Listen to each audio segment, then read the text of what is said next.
Hello and welcome to The Worst Movie Ever Made, an experimental movie podcast designed with one thing in mind, to find the worst movie ever made. I'm your host, Chris Ackman. I'm joined by my co-host and fellow mad scientist, Rob Scucci, and Bob Hasek. Hey guys, how are you, and why are we doing this? Stacy and I both got new phones. We had to upgrade because they're extremely out of date. And then at the same time, I had to replace all 4 of my tires on my Honda. So Good I'm Lord. thinking I'm going to go on a quest to find 3 skulls and transform myself into a cartoonishly stupid supervillain a la the Phantom. Bob? My fate was not much better. We had to get a new battery for our car. And at the same time we got sued by our prior landlord. What? And we got Wow. an insurance settlement for a recent pipe burst. So we might just have a complete wash of this. But anyway, Pipe logic. big heroes, big disappointments. Yeah. For this It's all week, about balance. it's all about Phantom. The Phantom. Yeah, The Phantom. The Phantom. Let's throw it to YouTube. Sure. You know what? I don't care what the haters say. I think Catwoman was great. More mental illness. Here we go. The cinematography, production design, and score to this movie were all fantastic. The film looks great. I also had a wonderful sense of humor about itself. Okay. I thoroughly enjoyed it and have watched it many times. Very underrated indeed. Next comment. Probably one of the most underrated superhero movies of its time. Next comment. Such a pity they didn't do a sequel. Billy Zane played the role well. Exclamation point, exclamation point. Next comment. The Phantom was really underrated movie. Yes, I expected much more action and fight scenes, but still, it was a great movie. Billy Zane was so cute as Phantom. Christy Swanson and Catherine Zeta-Jones were charming as always. And the last one, little known fact, Billy Zane is actually the Phantom. When the media started to get onto him about his secret identity, he starred in the film to draw attention away from himself. That was actually pretty funny. Yes, that's real.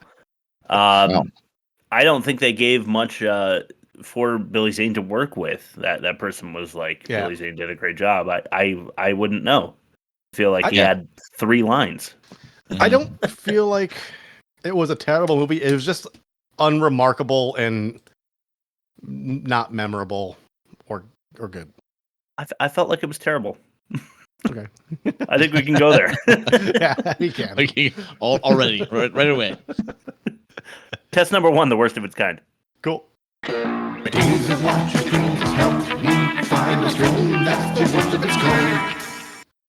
Starting off light, doing the Phantom a favor with Titanic, with Leonardo DiCaprio and Kate Winslet. Oh, I've heard of that. I've heard of that one. Yeah. Lesser known film, but we being movie buffs, I think the 3 of us are aware of it. 88%. Have you seen the guy on TikTok who has like 197 copies of Titanic on VHS and he has a shrine in his living room? Yeah, I've seen that actually. I think I sent it to you actually. Yeah, that's probably true. The Mummy with Brendan Fraser and Rachel Weisz, 60, not as good.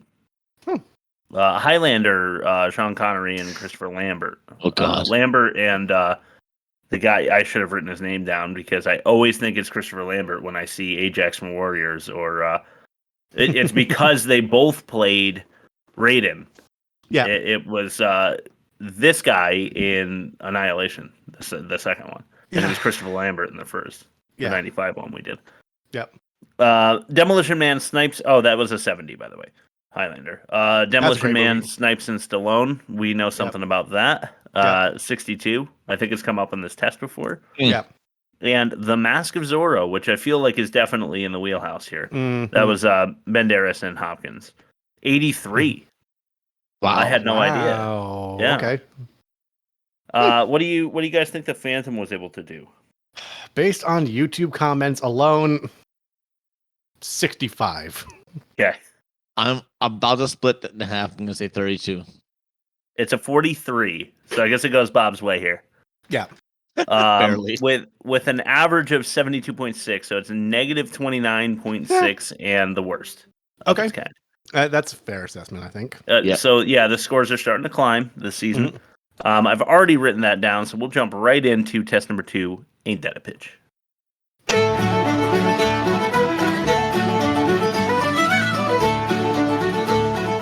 Now, ain't that a pitch? I guess I'll go first, right? Oh, you want to go? You go. It doesn't matter to me. Okay. There once was a man named Billy Zane who decided to nosedive his plane. Might have had a career and wiped the script to his rear, but he chose movies like Phantom and Blood Rain. Fair. Good. This was before Titanic, too. All right. Was it? Yeah, this was 96 and Titanic was 97. 97, I think. Yeah. Oh, okay. Yeah, so I feel like he was on an upward trajectory, but then Blood Rain came out, and I think that ruined. Yeah. Fair enough. Well, that's a movie we're gonna have to do. Yeah. Okay, I'll go. Right. There once was a spandex-wearing jungle man who was searching for skulls, so he devised a plan. Had no cash to travel local, so he bribed them with opals. I'm only here for Catherine Zeta-Jones, fam. Wow, that's really good. Yeah, Catherine Zeta-Jones and what's her name? The other lead female Christy Swanson. were both exactly 27 years old when this came out. So, Huh. How about growl. that? Yeah, so too old for DiCaprio. Speaking of Yeah. Titanic. Hysterical. Okay. Going topical. There once was a man named Kit. So many villains he tries to outwit. He has no real superpower other than mediocre firepower. So they made a movie that's mostly shit. That's true. He really doesn't, does he? Right. I'm going to go Bob because that's a crucial point that neither Chris and I brought up. Well, Rob, you made me laugh really hard, so I'm going with you. Okay. Bob, Shit. you have the deciding vote. I can't not vote for myself, but I guess I'll vote for Rob. I've got a dynasty going, don't I? I'm just surprised. That sounds like you want to vote for yourself. I would. You I were can. in your There's no rules. It's our show. We can do whatever we want. I'm not doing that. No, Okay. I'm not. I can't do that. I'll Okay. go 4 stars for Rob. I like 4. I was going to go 4 as well. Cool. So nicely done. But I'm not going to do that. I'm not. I'm going to go 5. All right. 5 stars, Rob. Very nice. So that brings the average up to a 4.5, which is not important at all. Okay, so we're going to move on to test number 3, and that is the most offensive. I like dongs. And I'll eat you. What was that again? And I'll eat you. That's what I thought you said. I'm offended. I just gave you a 5. Yeah, but it seemed a little backhanded, so I was hovering over the trigger, and I was committed before you gave me the 5. So, Man, I want to say something, but for fear of what's going to happen in the future, I guess I have to now that I teased the audience. all right. I feel like you've stitched that sound clip onto the front of the bumper for test number 3. No, it's under the Chris countdown with such hits like 1. Yeah. Yeah. Well, I thank have you. I have a main show bumper. I have the Yeah. featured movie bumpers. Then I have the Chris countdown bumpers, all in separate categories. Okay, nice. So me and the wieners. That's in the countdown. Got it. Okay. So the most offensive number 1, attempted abuse of a boy. Bob featured this in our trailer that'll be coming out tomorrow. It is. God, I need to just look him up. Bob, you don't know the guy's name. He's like Dexter's dad, and Dexter, he's Ajax from the Warriors. He's the second. The guy that throws the elbow? Yes. I can't think of his name. I had it recently, but I keep thinking of the other villain. It's James Remar. Oh, okay. Okay. Yeah, James Remar. I'm gonna write that down so that because I want to talk about him a little bit. Okay. I don't know how good he is in this movie, but anyway, his character right in the beginning goes to elbow the kid in the head, but he misses and because the kid ducks and hits his friend. But just attempting to hit a child is messed up. Do you think they did like 100 takes where he did elbow the kid, and they're like, dude, he doesn't have any more hits left. He can only take so much pain.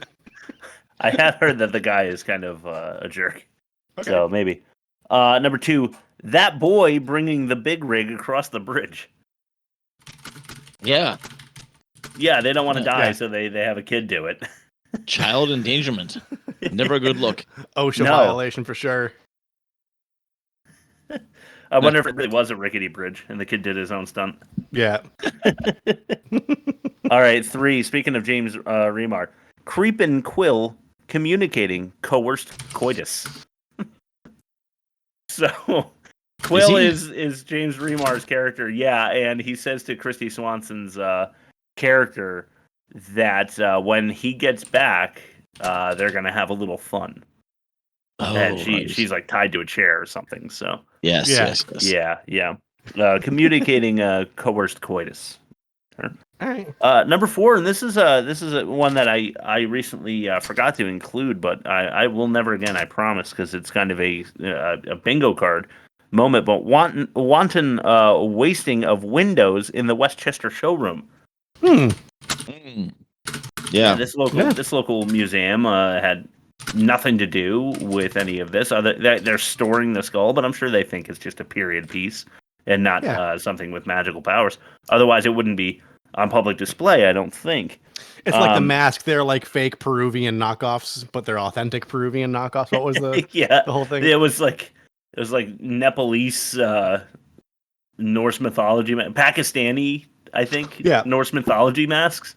I was expecting that, honestly. I thought they'd be totally fake, but they went the other way. Yeah, no, it was real. It really was just on display like a couple blocks away. Yeah, I love that in movies where they have to find the 3 things in the world. It's kind of like Infinity War when Thanos needs to find all the stones, and they are in very, very convenient locations that work with the story. Like that's there's a 2 theme on Earth too, already or whatever. In Roadhouse, like the world's just so small. Like all the crooked dealers and like they're all like located right next to the Double Deuce. Double Deuce. Yeah. Still can't believe it's called that. Because they don't give 2 shits. They don't. That's right. Deucey Deuce. Mm. Number 5, Phantom ghosting Christy Swanson. So he studied abroad and studied abroad. And then he went back to the jungle. That's our lowest point. Yeah, it was. Normies. That was the lowest point. Yeah, that's true. All right, that's good. Yeah, call. fair, Bob. Yeah. Number 6, Salma. I know Catherine Zeta-Jones' character's name, but not Christy. What's her face? Swanson. Yeah. Personal pleasure pilot. Jesus Christ. Got to get this one out. Personal pleasure pirates. Yeah. Okay. So they were also thinking about taking Christy Swanson as I don't know, sexual collateral. Yeah. Which is a good way of putting it. She was just but to get back to where I was before, I had a brain glitch. Salma says, "I claim the body when you're done," and this is when they're talking about killing the Phantom.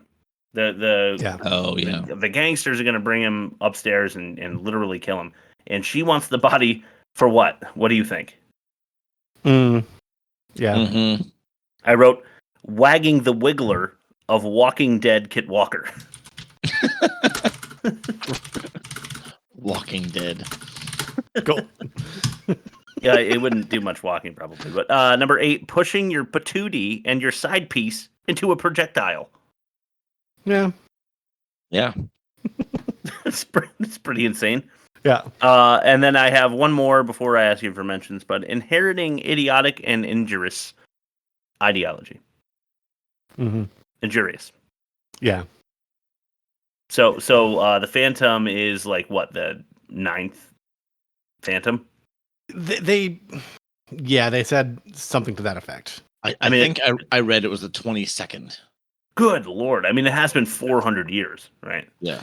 Yeah. Okay, so yeah, it would be much more than 9. But you don't have a choice. You don't get to live your life. I guess you get to go to New York for your Twinkie in the city. For your slam pig. Yeah. Rumspringa.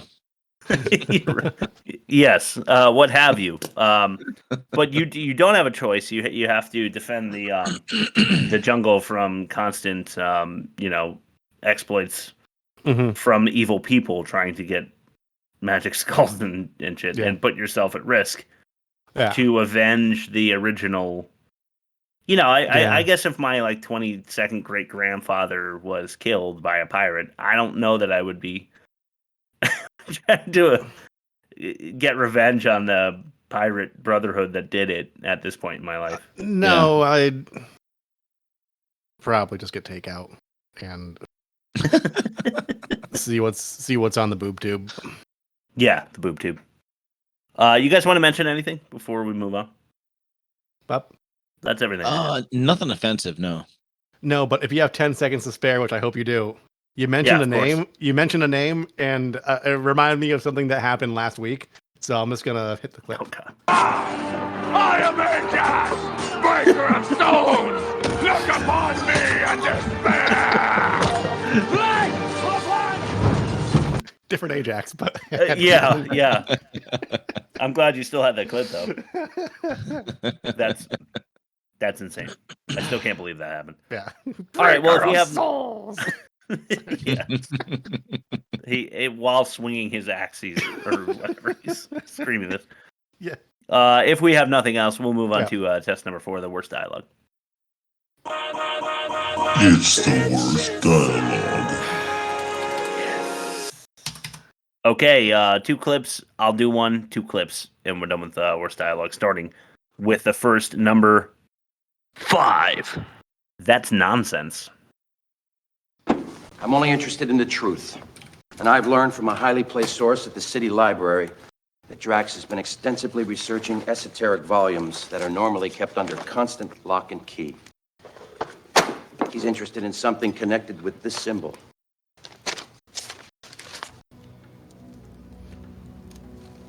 So, what's it mean?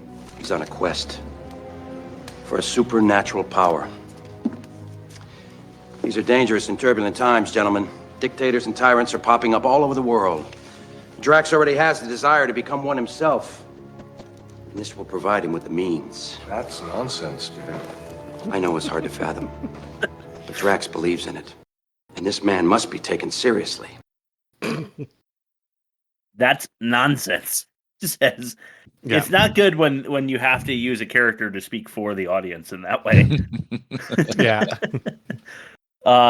Like blah blah blah, typical superhero writing, super low effort writing, and then the guy has to answer like, this sounds like bullshit because we're all thinking it. Yeah. And then it's up to the guy who's explaining the plot to rein you in and make you believe it. And I don't feel like he achieved that. So no, not at all. All right, number 4. This clip again. Number 4. Jungle saying. Ooh. All right, gentlemen, nobody. Ladies, kindly pardon my error.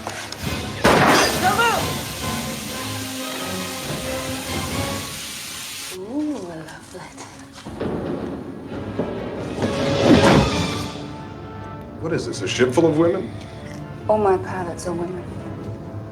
Interesting. Excuse me. Who are you? Good Samaritan. I bet you're better than good. Guess I'm gonna get the chance to find out. There's an old jungle saying, never point a gun at someone because it just might go off. Ooh. Fast hands. I like that in a man.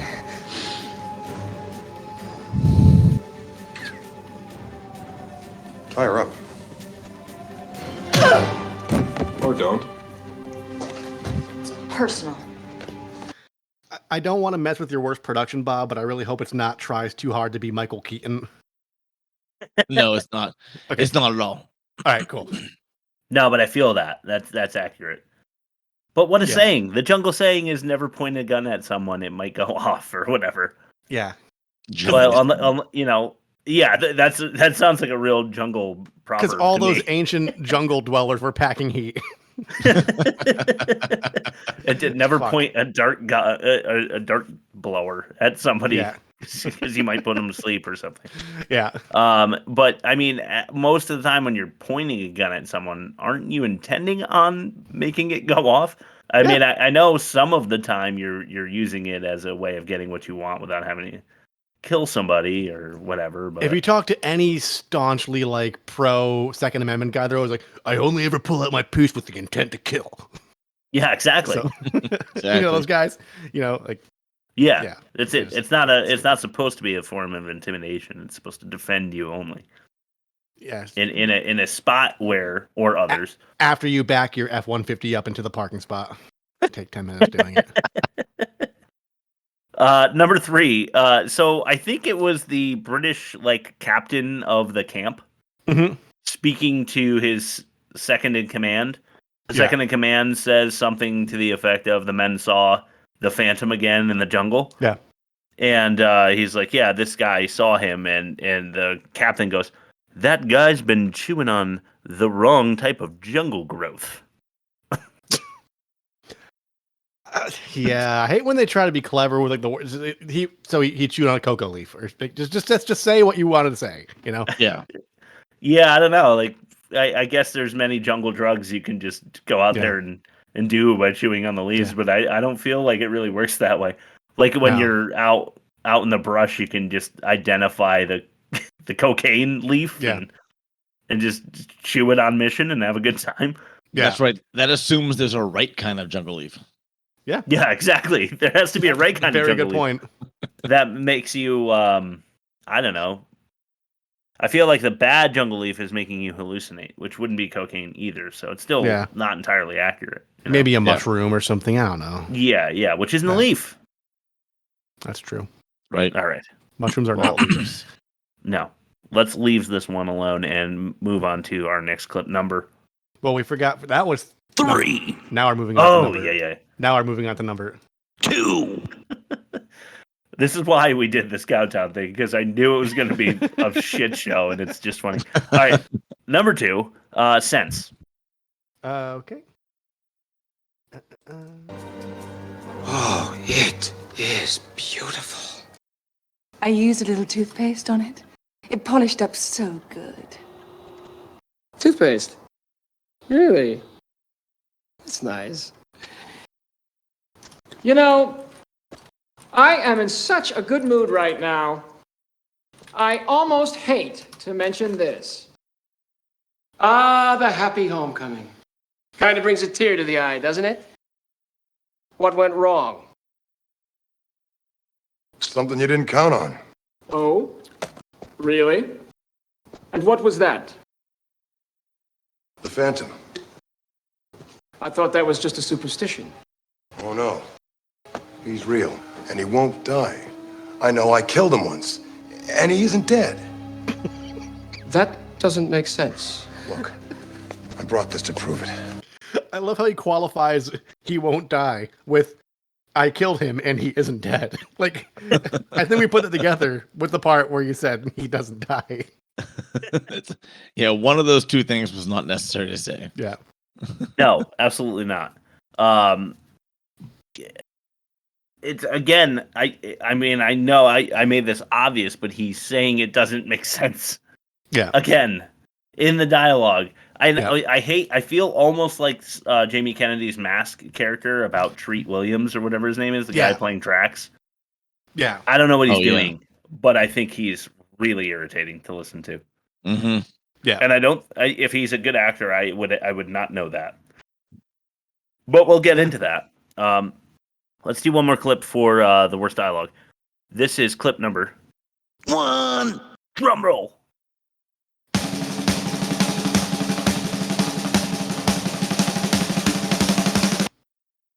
One up. All right. What's your name? Why do you want that skull so badly? Kid Walker. Ah. And who is Kit Walker? I am. And what about the skull? That'll go well with my drapes. Ah, cute. You're very cute, Mr. Walker. Fortunately, I have a cure for that. Stop it! Don't hurt him! Why, Diana, are you sweet on Mr. Walker? I thought your true love was swinging on a jungle vine somewhere. How did you... I mean, who told you that? I did. Sal's got all the latest gossip on 2 continents. Deny it. He's in love with you, and you're nuts about him. From the moment he came flying down that laundry chute, you were hooked. Kismet in the jungle. You're despicable. You're just jealous. Now I'm one up. Ladies, Quill, would you please show Mr. Walker up to the observation deck and make him talk? I claim the body when you're done. There it is. I kept it in. I claim There the it body is. when you're done. I had to keep it in. All of that was just horrendous bullshit. Yeah. I thought the skull would match the drapes thing. Like, oh, you're cute. I have a cure for that. Punch. Yeah. You're sweet on him. I thought you were sweet on the Jungle Man. Who told you that? I did. It's like a horrible play. It's a terrible play. I hated that entire thing. Thought it deserved number one. I have nothing else to say unless you guys want to add anything. We'll throw to your ad read, Rob. I got nothing, Bob. No, ad read. Today's episode of The Worst Movie Ever Made is brought to you by Bro Brain's new pre-workout penile suppository, Shaft Maximus. Their secret formula is easily inserted into your dick hole 30 minutes before hitting the gym, and they guarantee immediate results or your money back. If you want your gains to look sick, then shove Bro Brains up your dick. Get your order in now before the FDA investigation concludes. Ouch. Oh, God, I'm never letting my kids listen to this. This show, I mean, It builds character. This show dies with me. Test number 5. The worst production. Take it away, Bob. Go. Yeah. No need to agonize on scripts or budgets, because now it's time for the worst production. So many guesses could be given about what the worst production of this movie is. Yeah. Honestly, But I'm gonna go with the tagline rewritten. rewritten. Okay, so do you guys know the name Joe Dante? No. That it's familiar. So he's a producer, director, writer. He made Gremlins and Inner Okay. Space. Yeah. Okay, that would be why. And he made a bunch of like schlocky comedy horror type, like comedy parody type movies. He was originally the writer and director on this movie, or at least producer. Okay. And he made it to be more of a parody, more of a comedy action type movie. And it sounds like it was looking very good. Unfortunately, test audiences didn't take kindly to the comedy. So Come on. So Joe Dante kind of was taken out of the picture, and they went back to production, rewrote it, and reshot the parts with the humorous parts removed, but everything else was kept in. Wow. And so the scenes that were between the funny parts were taken seriously, which really made it feel disjointed and flat. Yeah. Because all the linking funny parts were taken out. Yeah. I don't know if you can tell when you watch it. There's definitely some shit missing. I'll take your word did for it, 'cause feel that I'm not gonna watch it again, so I'll take your word for it. But like, that makes a lot of sense because it doesn't make sense because they left in like comic relief that wasn't funny. Right. Which may That's have true. been- They did. It may have been good supplementary material, but think of the main villain. What's his name? Drax. Or Dax. Rax. Yeah. Like he was a comically like big overbite and just silly kind of guy, shot very close to the face. Like it was definitely not meant to be taken seriously. No. But at the same time, it was. there wasn't enough comedy to not take it seriously. Yeah.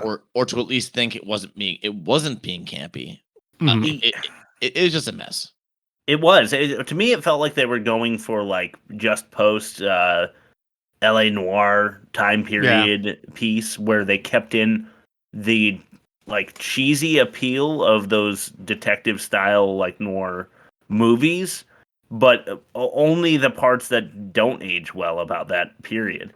It was like the vibe that they were going for. But maybe it was that they were going for a comedy based in that time period, like just after the detective shows were popular, and they were trying to do a riff on that, but without the comedy, you just don't understand what they're going for. It could have been like was it Ryan Gosling in that Gangsterland movie? It was like just a shitload of Tommy guns, but it was like 1920s like noir. Yeah, I like, haven't seen it. I think fedora you're right. wearing, like kind of funny. Like it could have been like that. I feel. Well, what's the Ryan Reynolds one? Is that maybe it's Ryan Reynolds. Which Ryan Reynolds play? He plays the red character superhero. Deadpool. Yeah, Deadpool. Yeah, I feel like it was going for something like that. Okay. And the green one, the Green Lantern as well. Yeah. Well, here I don't know if you guys. I think you'll recognize this name. Billy Zane won the role barely over Bruce Campbell, who would have made a terrific comedic superhero. That would have been fantastic. Much better. Yeah, much better. Billy Zane, I almost feel bad for him. Maybe your agent pushes you into this when the script is funnier. Have you seen Billy Zane in Dead Calm? No, that's an Australian film though. That's where he's from, right? It's effing fantastic. It's so good. Yeah, I've heard it's really good. And that he got hired for that role because they liked him in that.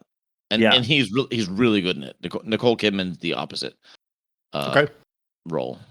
Okay. Well, yeah, maybe I'll check that out per your recommendation. Good. It's good. It's a good thriller. Yeah, I'll check it out. Test number 6: the worst acting.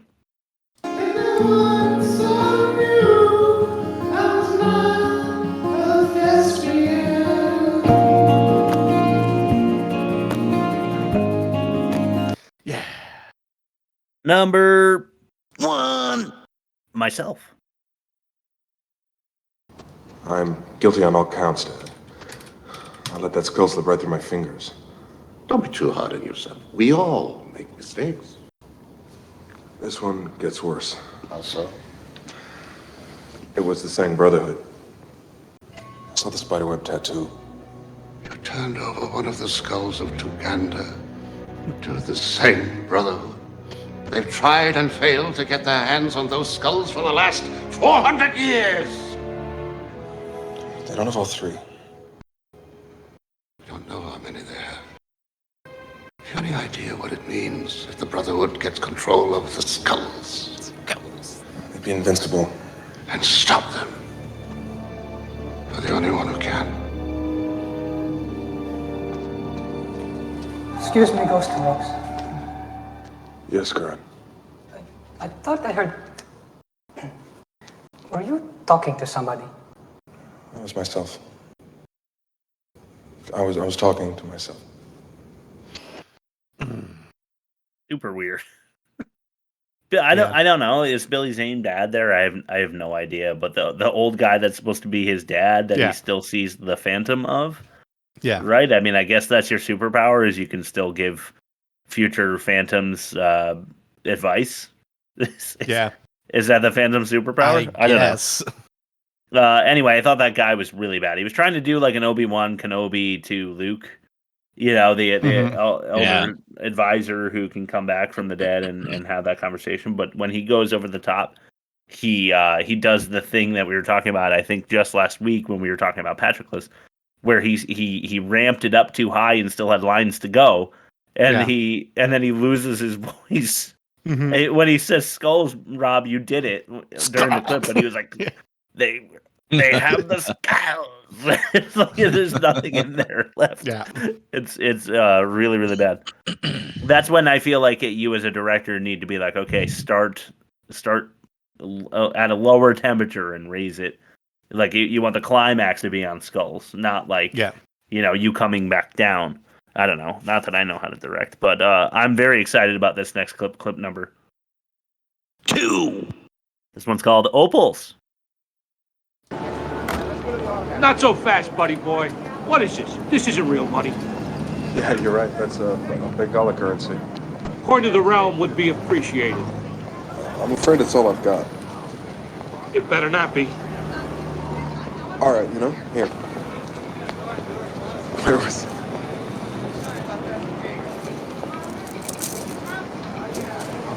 These are opals.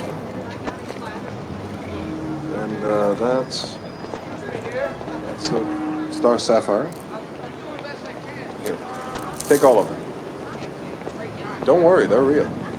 And I'm sure they'll secure your services for the rest of the day, so wait here, okay? You're kidding, right? I never kid.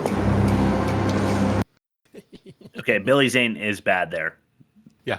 He did not try hard enough. But we have a little enhancer. We don't do this much, but we're going to add a little 9-second clip in the context of this scene. About 4 minutes later or so, there's this extra 9-second clip. Go ahead, Rob. And I think it's a Paul Simon reference, so here we go. Yes, sir. At your service. So you're in a good mood. You bet I am. While you're inside, I have those stones appraised. And you can call me Al.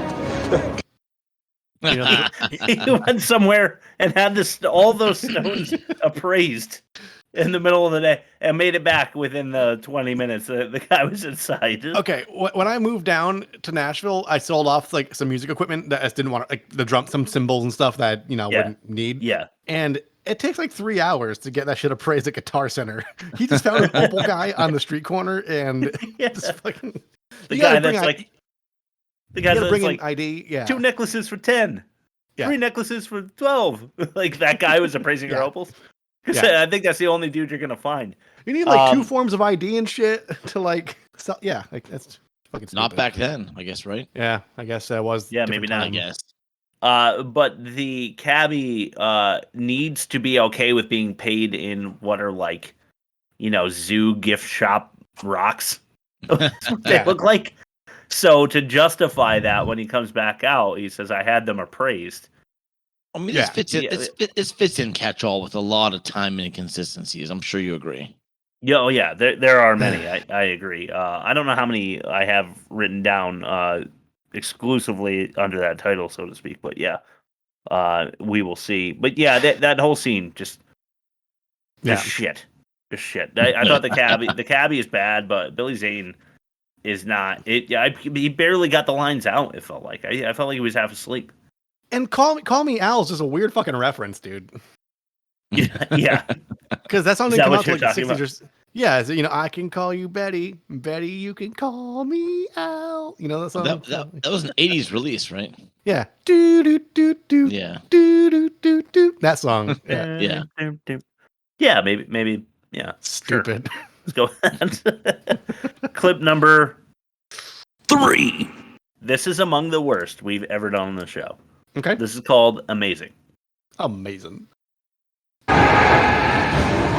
This is it. It's happening right here and now. Unbelievable. It's beautiful. It's magnificent. Show me the power.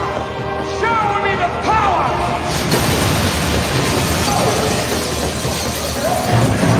Yes.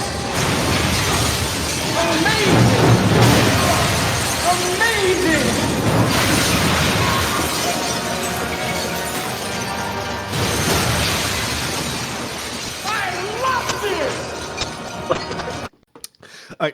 We didn't do South Park Bingo yet, but you know what this reminds me of? What? The guy in the white suit, like Stephen King's The Stand, who was like the heart of Walmart. And he's like, I take on many shapes and forms. And he puts on a cowboy hat. This is one of them. And then he takes the hat off and puts like a glasses. Like, this is another one. And then they finally like break the mirror in the back. And he goes, now you will see who I really am. And he peels his mustache off. And he's like, ha, ha, ha, ha, ha. I do remember that. Yeah, I just Treat Williams is so bad here. Yeah. So he's like, unbelievable, magnificent, amazing, show me the power, amazing. And then he's like, I like this. What the fuck was all that about, man? Oh, yeah. My God, I could not believe that. Yeah. All right, fact or no fact? Okay. Bob is a liar. He will lie to confuse us, but he will also mix lies with the truth to attack us. His attack is psychological and powerful. All right. Obviously, this is called the Phantom Menace. Fair. I had a feeling. I really... Which really just goes right back to our previous episode that we dealt with. On the worstmovieevermade.com. Yes. Throwback Tuesday. Yeah. Okay, so Please, one of you find the fact out of these 5 things I'm about to get it. I'm gonna get it. Okay. Going from the beginning, you mentioned Michael Keaton, so I'll start with this one. Ooh. The original Phantom costume had prosthetic muscles, much like Batman, but Zane beefed up enough that they didn't need it, and they went with just spandex. Okay, a monkey was originally in the opening scenes accompanying the small boy, but had to be put down for biting actors and crew and was cut from the scenes. Wow. Okay. A makeout scene between Kit and Diana was cut after test audiences reacted poorly. Okay. All right. The young boy is speaking a nonsense language, but the producers and the directors hoped nobody would notice or care and left it in. Okay. That's believable. And the last, the exteriors of the mansion from the earlier scenes in the film was George Lucas's California mansion. Mm. Okay. Okay. Figure it out. I believe Zane beefing up because he's pretty good shape. They had the obligatory shirtless scene, so I don't know what he looked like before this, so it's possible that he did beef up. So that's on my short list. Monkey was originally in opening scenes, but had to be put down for biting actors. If they already shot scenes though, they could have kept it in. It doesn't matter if it was fucking, injected with murder after its scenes were shot. So I'm gonna injected with murder. I'm gonna take that one away because I think if they could have still used the footage. They used Brandon Lee was in The Crow after he died. So, and he bit the guy that shot him. That's right. Make out scene between Kit and Diana was cut at the poor test reaction. Nah, because audiences love that shit. So yeah, I don't believe that. Young boy speaking nonsense language. So it's like, was he like a backup singer for Sigur Rós or something? But producers hope nobody would care. That's believable. It is. But I'm gonna go with the George Lucas one because here's my logic. You make most of your money off the merch rights for things. Like most of the Star Wars, the original ones were still kind of recent, like last 20 years. Where like he could have been in the red a little bit, and he was gearing up to do the prequels. Mm-hmm. So passive income by renting out your mansion, right? Especially if you're not using it. Sure. Yeah. So you said, Chris or Bob, in the Phantom Menace episode that George Lucas funded a lot of things himself. That's true. Because he didn't want to be at the mercy of the studios.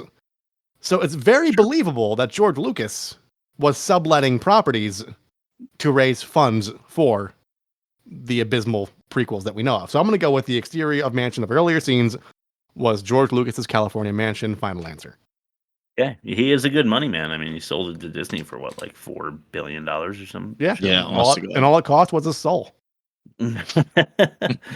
I also like boy nonsense language. I think that makes sense. But monkey scenes cut out because they put the monkey down. I don't think the monkey parents are gonna feel any sort of way about that. So I think they'd probably keep the monkey in. To your credit, Rob. Makeout session.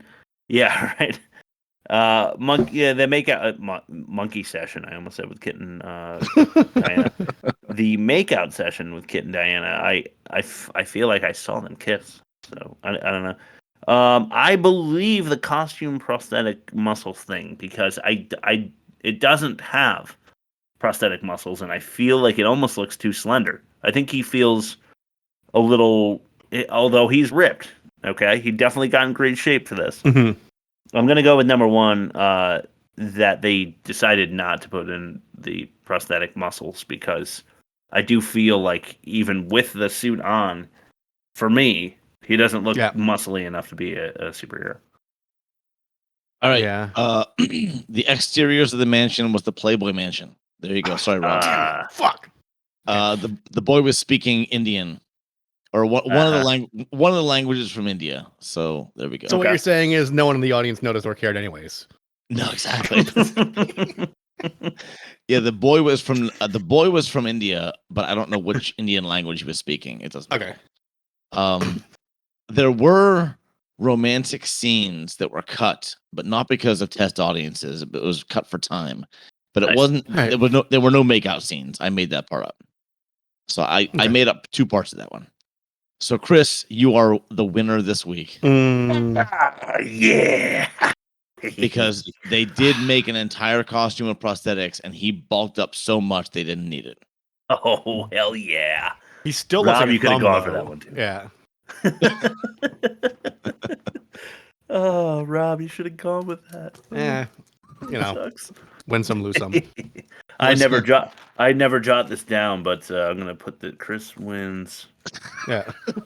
Rob won the pitch. So yeah. Is that right? Yeah. So just write down Bob doesn't win anything. You win the pitch all the time. You know what? That is a catch-all for this episode, and that's our next segment. So that's a great segue. True. Yeah. Hit it. Cool. Let's fucking do it. If you've caught one, you've caught them all. Welcome to the catch-all.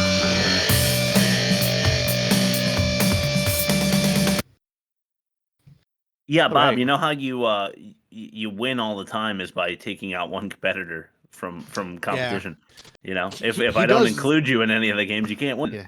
He does lord a mysterious power over us. Now that I think about it, he does. Oh, Congrats, I Chris. I'm so happy for you. I consider you the winner every time we don't get fact or no fact, which is every fucking week. Yeah, all almost right? every week. Yeah, so good point, Chris. All right, the catch-all. Extremely fast intro, and it reminded me of George of the Jungle. Yeah, I think it maybe was supposed to have some of the comedy vibes that Bob was alluding to. Yeah, because it did feel humorous in a sense, but it wasn't. It wasn't delivered to us like comedy. Yeah. But it did feel like George of the Jungle to me. Yeah. Why is there a warning sign on the bridge that is in English only if they're not in America? English also makes sense to me. Mm-hmm. Yeah. I mean, I would warn the locals too. You know, the ones that don't speak English, because we're in South America. Maybe because they only get poachers, and they want the poachers to know that we're giving it too much credit. They're in Thailand. Although they're in Thailand. Yes, and the original story happened in Africa. I'm not sure what part of Africa. I think it was a fictional part of Africa. But yeah, it was in Thailand. Either way, you're right. Yeah, it should have non-English language for the people who live there. The face skull blister burn thing is just nasty looking. Mm-hmm. It still looks wet, and it doesn't look old. It just looks like gross to me. It makes no sense. Yeah, agree. Yeah. What is I don't know what that's even supposed to be. Mystical power skull trope. I mean, how many skulls have mystical powers? You know, including Nicolas Cage. Yeah. How did the truck get so wrapped in the bridge vine that when it flips upside down, it hangs onto the bridge? I didn't understand that. Obviously, yeah. I knew that would get a catch-all moment as soon as I saw it. It was so dumb. But that leads into a cliffhanger dangle trope. Cliffhanger dangle. Yeah. And then the rope swing trope, and then the exploding truck in a ravine trope, one after another. Did this movie? I don't want to get too ahead, but did they have any tropes where they're running from the explosion and they jump just right in time? I don't think they did. I want to say off the boat. Oh, yeah. Okay. I don't know. Maybe not. I mean, they narrowly escaped exploding inside the plane, but we'll talk about that in a minute. Yeah. How does the Phantom not know all about the skulls if his family has been protecting them for the last 400 years? To that point, he has all the books explaining their elaborate and very specific history, in his house all the time. And he's like, "Ooh!" He finally gets to the right chapter. Ooh, skulls! I know I saw something about skulls later in this chapter, but the expat Phantom study abroad program is funny to me. Yeah. Yeah.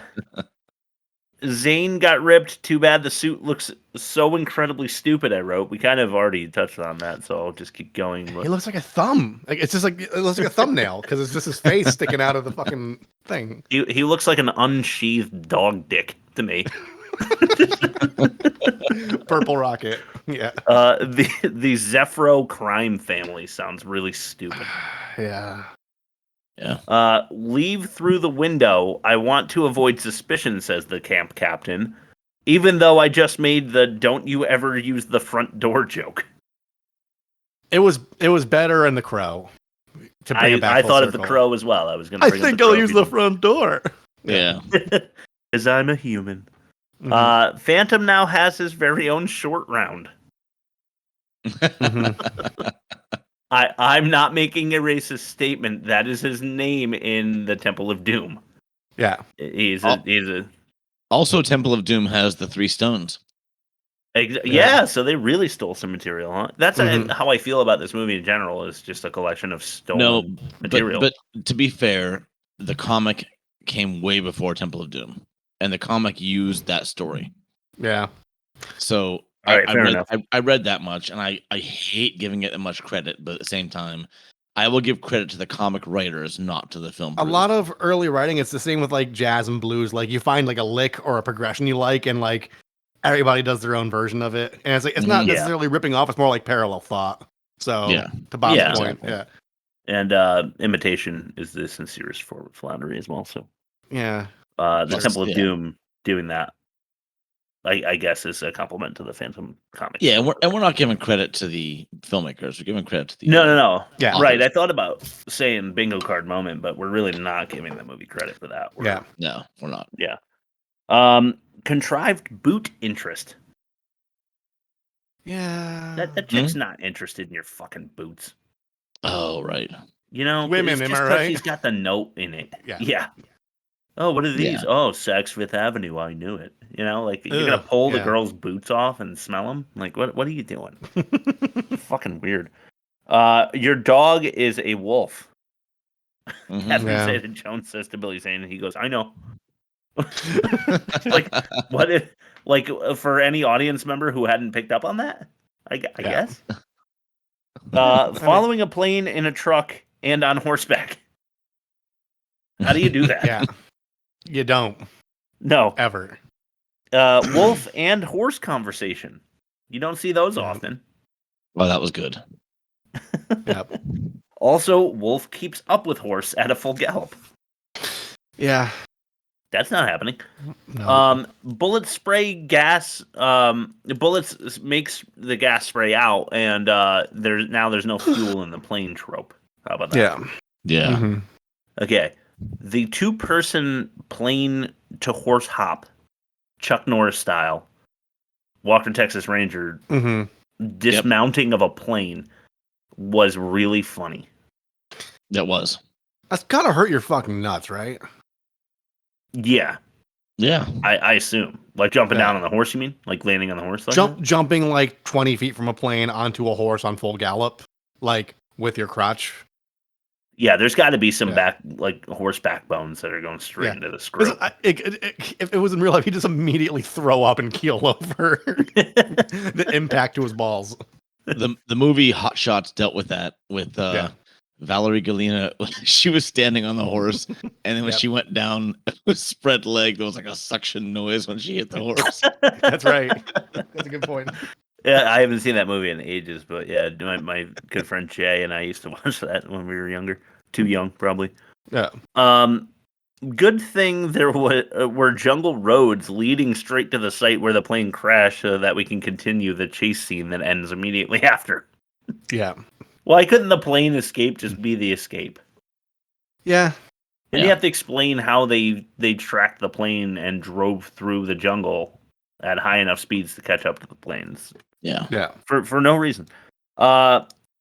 He has a bat cave, but it's a skull cave. Yep. The Jimmy guy in New York, stalker material. Yeah. Bad vibes from Jimmy. Oh, that guy was bad. Yeah. Yeah. Every time she walks in the door, he's there to badger her, and in an annoying way. Like the guy that's like thinks that he's going to get the girl by negging her constantly. Like way overacted. Yes. Yeah, that is true. Maybe I should have clipped him. Another Toys R I mentioned the zoo gift shop stones that Billy Zane gives to the cabbie. How about the Toys R Us tattoo that is the Sang Brotherhood cobweb? Yeah. I'm glad you mentioned that. I almost wanted to put that in the trailer. That's how funny it was. I feel like we saw another movie that was like that. They had like a snake or something on their arm. This was like months ago, but it looked like hand drawn with pen, and they were all not exactly the same. You know? Yeah. This one, I really feel like they just got like the wet paper towel tattoo. You know, you just do the warm wet paper towel and then peel it off, and you got the that's what it looked like to me. Yeah. That's what it looked like. It probably was, actually. Probably was. It's henna. Yeah. Yeah, Yeah, henna tattoos. Remember that hardcore band, Muir? They have a song called "You Had a Henna Tattoo That Said Forever."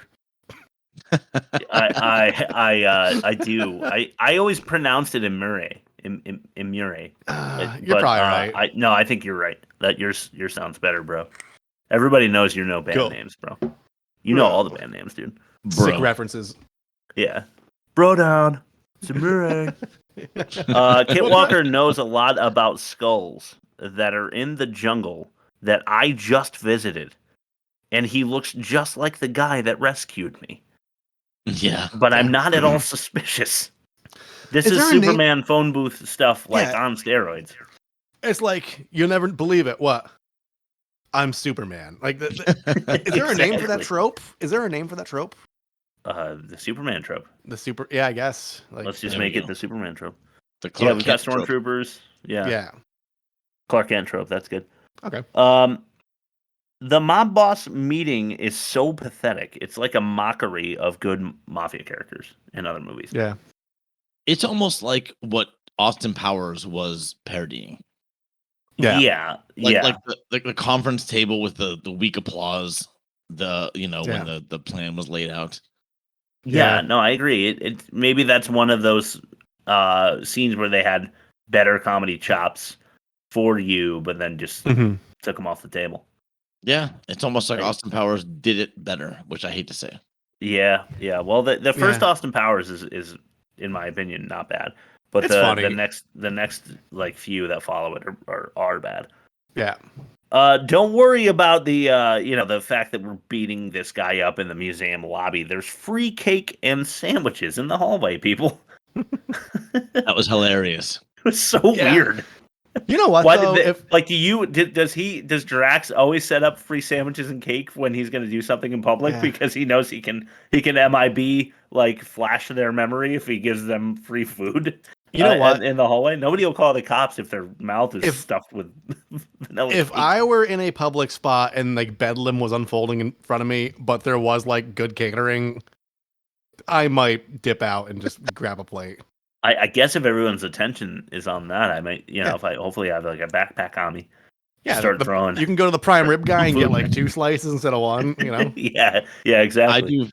I do find it hilarious how specific it was: sandwiches and cake. It's a weird combo. It is. Like next door, there will be apple juice and prune juice. And scones. Good thing there was a world map in the room when Drax put the 2 skulls together. Also, the hole they burned in the map provides a search area the size of Kansas. So good luck. Valid point. Yeah, very valid point. Good thing this cab driver feels so indebted to Kit Walker, because he becomes the ex machina, so to speak. Sonya Blade leg lock. Speaking of Mortal Kombat, on 2 guys from the Phantom. Yeah, he won up Sonya and John Voight and Anaconda with that leg lock. You got 2 guys with 1. That was impressive. There's his superhero power, Bob. Yeah, he can strangle multiple men with his legs at the same time. Quill leaves Phantom in the upstairs operations room, whatever it is, and he comes back down and he's like, "I got him. He's trapped upstairs, right? He'll be dead in 15 days or so."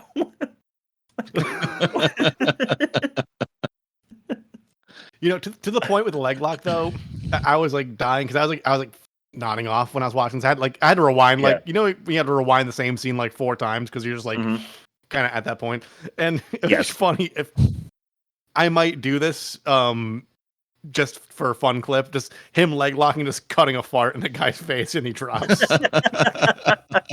That is really good. It's this little. Oh man, you should totally do that. Yeah, I well, might what have kind of we Son of the Mask, we got really into what kind of fart we thought was appropriate for the mask to be throwing into Loki's face. What do you think?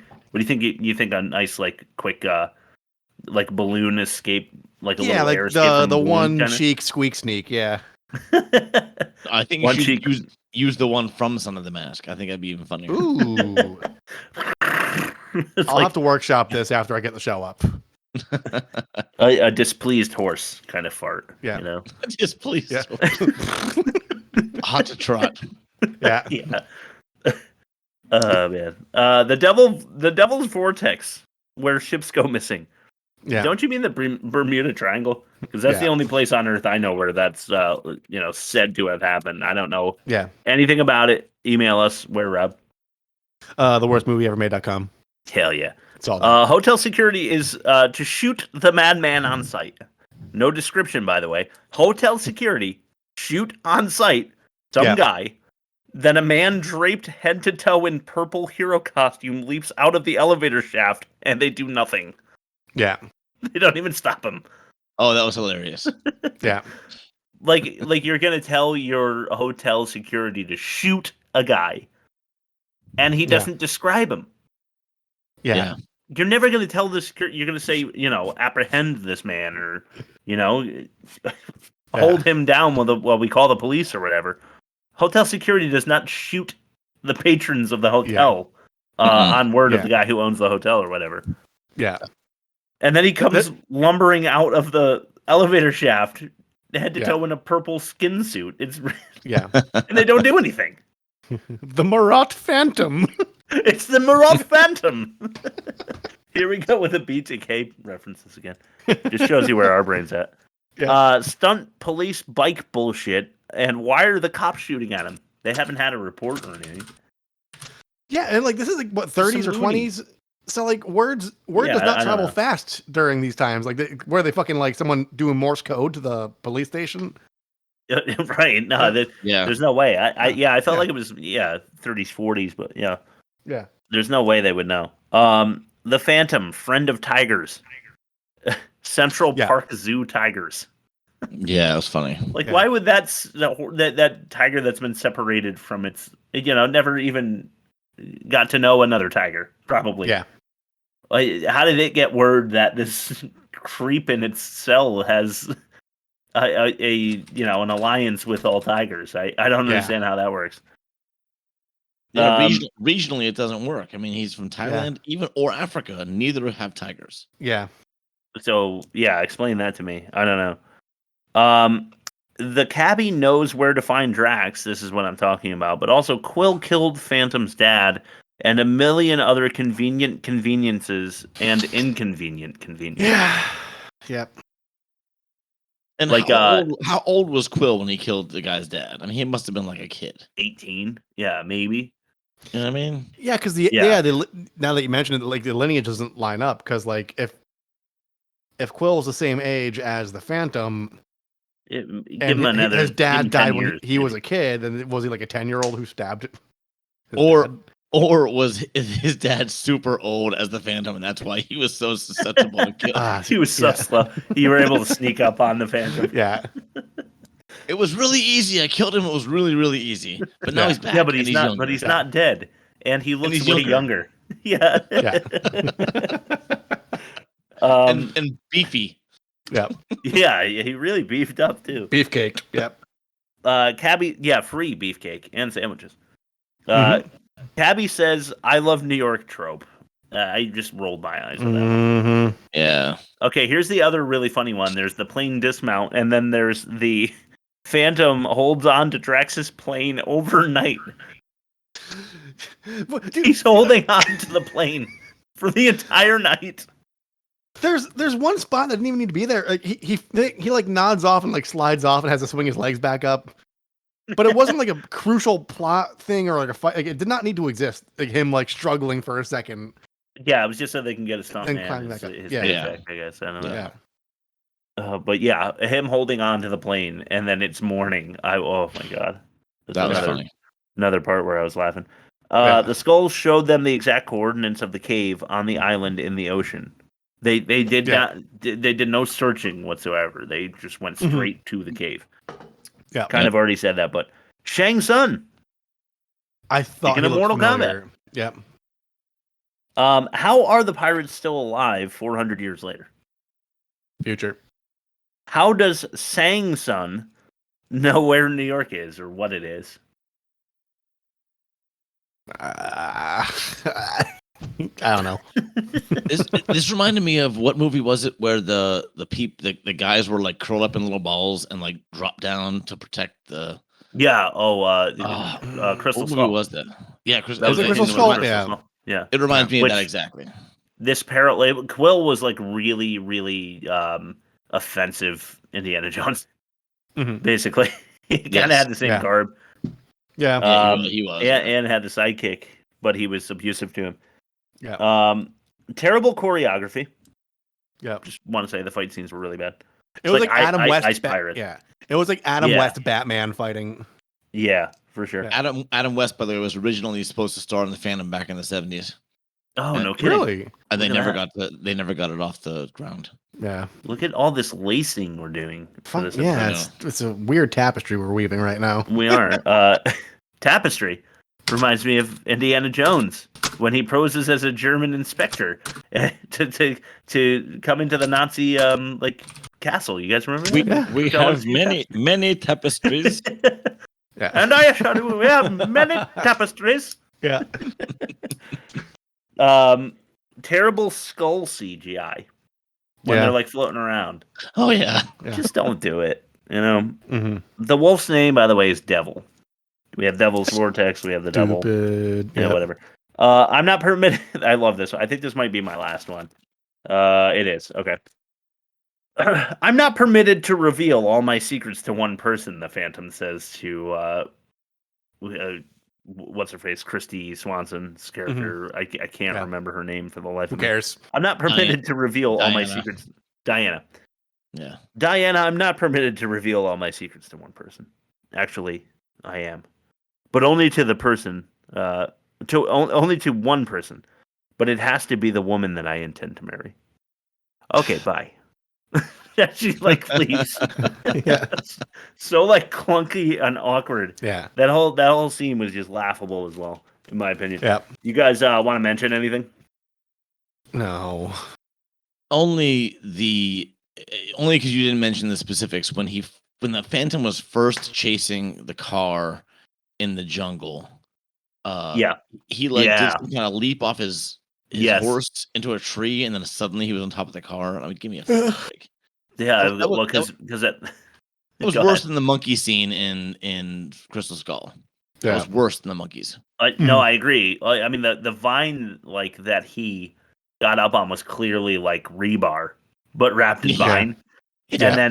And then he uses like some superhuman ability to leap, how many paces ahead to land on the car, which he doesn't exhibit any other superhero powers ever again. Yeah. No. So that's a good call. All right, anything else? You want to go to bad credit names? Credit names. Alternate ending first, or is that? Oh yeah, it's written right here. Rob's alternate ending.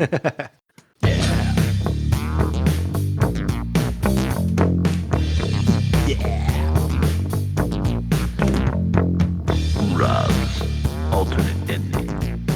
Oh yeah.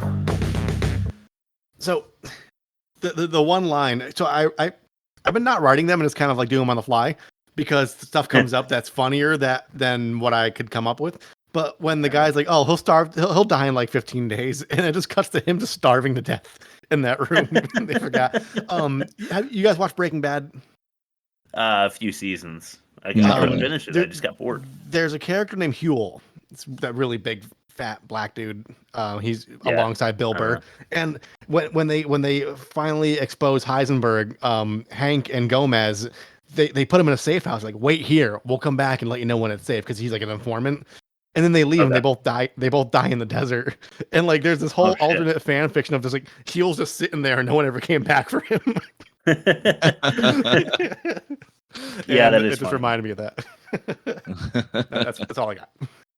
All right, cool. Well, let's throw it to back credit names then. Cool.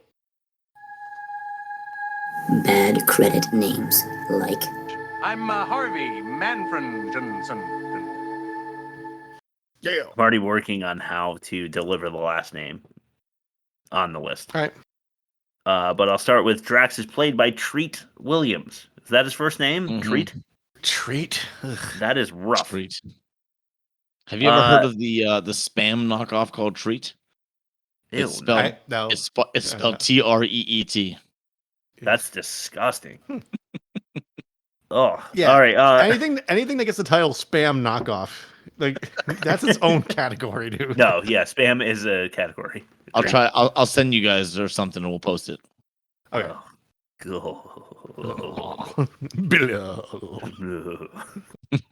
Dewey Gene Grigg. Dewey Gene. Wow. Dewey All right. Gene Grigg. Mhm. Zandy Janko. Okay. Oh, Zandy wow. Janko. Wow. Corky Fernoff. Sorry. Ugh. Patrick McGoohan. Magoo hand. These are all like really. They're all like saturated in cum. Like Dewey jeans, like ugh. Yeah, okay. Yeah, man. I had the same thought. Yeah. Speaking of which, here's the winner. Dick Vane. That is the winner. Vane. Dick Vane. That's just fucking unfortunate. Go by Richard. Yeah. Go by Ricky. Go by Rick. Yeah. Jesus Christ. It's time to compare the movies. Yes.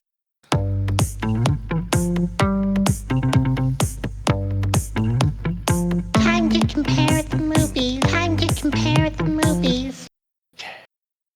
Troy and the Phantom. Troy, worst of its kind, negative 17.6, and worst, you might remember, negative 29.6, Yeah. and worst. So a sizable lead for the Phantom. We'll see how that holds up next week. Yeah. If the Phantom is to advance. Mhm. Rob, it turns out last week you did win with a 4.25, but this week weird, 4.5 to get you over the hump in favor of the Phantom. How about Weird. All right. that? Yeah. Peculiar. Yeah.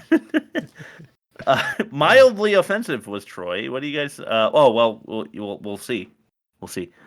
Dialogue, meh for Troy. Was this dialogue worse? Oh, I do think so.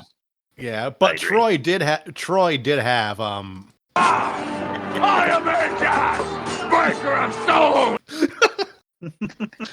It might be a wash. I don't know. Yeah, fair. After that, let's hold that for now.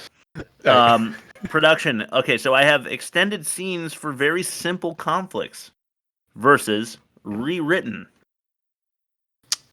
I'm actually giving this to Troy. I was gonna go the opposite. It's Go for it. I could tie break. I'm gonna go Phantom because they fundamentally changed the movie. Whereas Troy was meant to be an epic, so like they were trying to extend the runtime.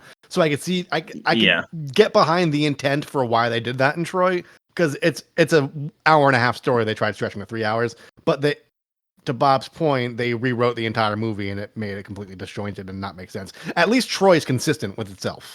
That is true, but I think both are movie killers. I think Troy might have been a decent movie. I don't know that the Phantom would have been. I could have seen. I would have enjoyed the Phantom. I don't know. Yeah. Who knows? When you mess with the comedy delivery, it screws the whole movie up. And it's a comic book movie compared to a Greek epic. I mean, it's hard to compare them in terms of like intention. Yeah, I suppose. Orlando Bloom sucks. That's acting. Was it worse here? Oh man, I don't know. Oh no. I'm gonna say. I think Orlando Bloom was bad enough that I'm gonna give it to Troy personally. I don't know who was that. Treat Williams might have been that bad, but he wasn't as important. But he was also being campy. I think Orlando Bloom just really sucked. Yeah, so I'll give it to Troy. I'll give it to Troy. To that point, Okay. Bob. Yeah. Okay. Let's do demerits. We have length and Orlando Boo for Troy. Okay. You got anything for the Phantom?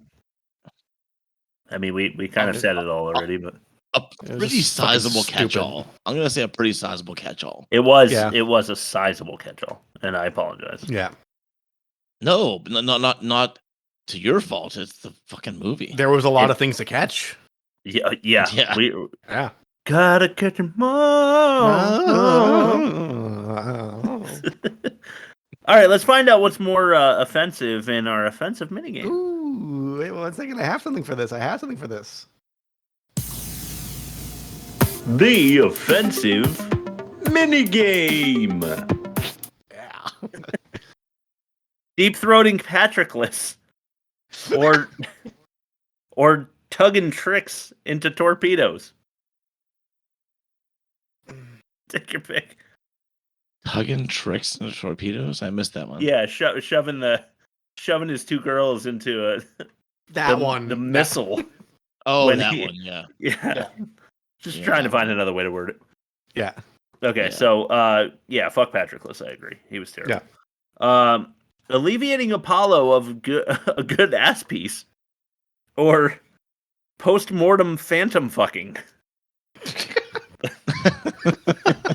Keep in mind that Troy lost the last one. So I know. I want to go to the bonus round so bad. I think we're gonna go to the bonus round anyway. we're going either way. Yeah. But I do lean towards post-mortem phantom fucking. I do too. Okay. I do All too. right. Okay, so I'll start with Troy then, because it's less funny in the bonus round. Hiding hordes in horses to destroy Troy. Or Quill's controversial cock comments. That one. So Phantom 3 to Phantom nothing. wins. A clean Phantom sweep. all the way. Yeah, so really the only thing, I mean, we're going with what did we say? I guess it was dialogue we were feeling like might be a wash. Or are we just going Phantom there too? Phantom's already winning, right? It's pretty much a Yeah, it's Almost 4-1 if we wash it. It's 5-1. I do think Phantom dialogue was worse. yeah. Okay. Let's just go with that. Writing in general, they fucked with the writing, and that made the dialogue worse. Yeah, Yeah. I completely agree. So the worst of the season by a 5-1 victory over Troy, not surprisingly, but we had to do Troy. It's one of those ones that's not like the worst movie ever made, which is the reason we're here. But we got to do all the bad movies. You never know once you throw it through the scientific equipment testing results machines. We have what's going to be actually the worst. You got to test for everything, right? Yeah. So 5-1 victory for the Phantom next week. Get this, Bob. Oh my God! You are joining us on our Battlefield Earth Redux, our redo, our once again. We did it before. There's one time where I'm going to tell you don't go listen to that episode because you've got a new one coming out in the new format. It's going to be better. Although I bet you it's really funny to listen to the old one too. It's probably crap lousy compared to this one. Yes, definitely. I cannot wait for Bob to see this. This is one where I wish we could live stream for real. Like this is. Have you never seen it, Bob? Never. I've only read about it. God, okay. I really wish we could live stream. Let's put it this way though. When it comes to bad, like we've muscled through some really bad movies that like we were just gritting our teeth the whole time watching it. This is highly entertaining. It's not that. So it's not that. Like, you were going. You will enjoy the ride. I promise you that. It is insane. I feel like this was a conspiracy from the beginning, but I'm along for the ride. Two words, Bob. Dutch angle. Dutch angle. For real. Keep that in mind. Oh, I can't wait. All right, now I'm excited. Okay. Yeah. Yeah. So that's the sitch. We have The Phantom as our worst movie of the season so far through 2. So no big accomplishment there. And it is about to be trounced by Battlefield Earth. I'm sorry, Phantom. You don't stand a chance. We got to throw it through our machines, as I said. But next week, Battlefield Earth. Bob will give you the last word. But Rob, why don't you tell the people where to find us? theworstmovieevermade.com. That's where all of our socials, all of our streaming, and our email that seems to be collecting dust is. For real. I want the emails. It's so fun. They're so fun. Shit. Yeah. We want to talk It is shit fun. back. It's so much fun. Yeah. I'm tired of like putting on like my fake like mop handle like wig and like writing emails to ourselves so you guys don't know it's me. Yeah. From my R Scoochie email address, so you guys know it is me. But I like the wig. Yeah. Yeah. It's an excuse. Yeah. Bob, you got anything you want to send these people out on? Apparently, Dutch angle. Dutch angle. Okay. That's cool. You will see. You will see. And I want to give you guys a free bingo center square check off before the theme song. Sentient. See you guys next week. Love you.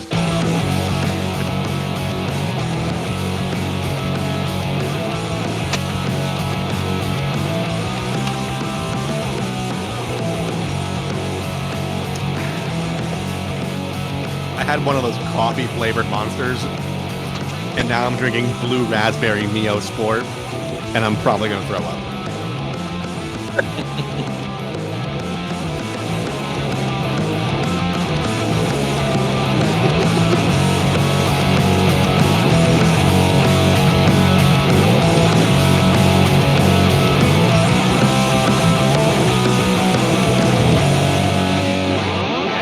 Yeah. See ya. Let's turn off Craig. Stop.